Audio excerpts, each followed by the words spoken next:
অনেকদিন ধরেই বেগুনের ভর্তা খেতে ইচ্ছা করছিল। তো আজকে চলে আসলাম বেগুনের ভর্তা বানানোর জন্য। ভাবলাম রেসিপিটা তোমাদের সঙ্গে শেয়ার করি। তো আমি এখানে ২ টা মিডিয়াম সাইজের বেগুন কেটে ভালোভাবে পরিষ্কার করে ধুয়ে নিয়েছি। তারপরে লবণ আর হলুদ মাখিয়ে ম্যারিনেট করে নিচ্ছি।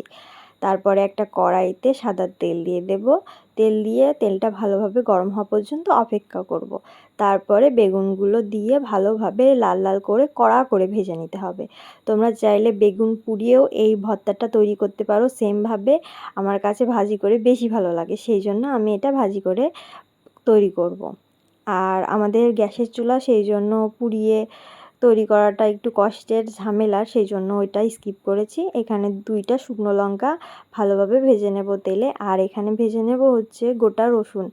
রসুনটার জন্য বেশি টেস্ট লাগে। তারপরে একটা বাটিতে নিয়ে নেব হচ্ছে শুকনো মরিচ যেটা ভেজে রেখেছিলাম, আর স্বাদ মতন পেঁয়াজ।